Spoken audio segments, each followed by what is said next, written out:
رحمۃ اللہ وبرکاتہ۔ جی محترم بھائی نے یہ ایک روایت سینڈ کیا، کہتے جی اس کی وضاحت کر دیں۔ محترم بھائی اس کی وضاحت کیا کریں، یہ روایت ثابت ہی نہیں ہے۔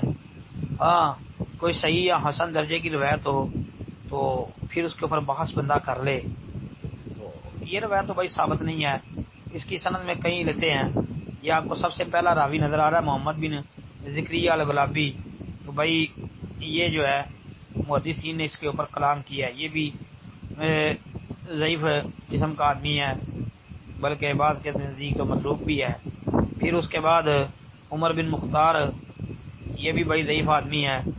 پھر آمش کی تدلیس بھی ہے، یہ دیکھ لیں، ان الامش ان نبی وائل، آمش جو ہے ان سے بیان کر رہا ہے، تو آمش کی بھی تدلیس ہے، تو یہ روایت بھائی ثابت ہی نہیں ہے، جی ضعیف روایت ہے بھائی۔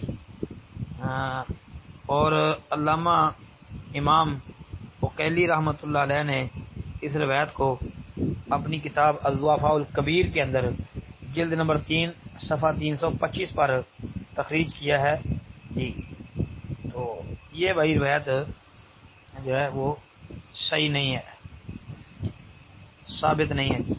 السلام علیکم ورحمۃ اللہ وبرکاتہ۔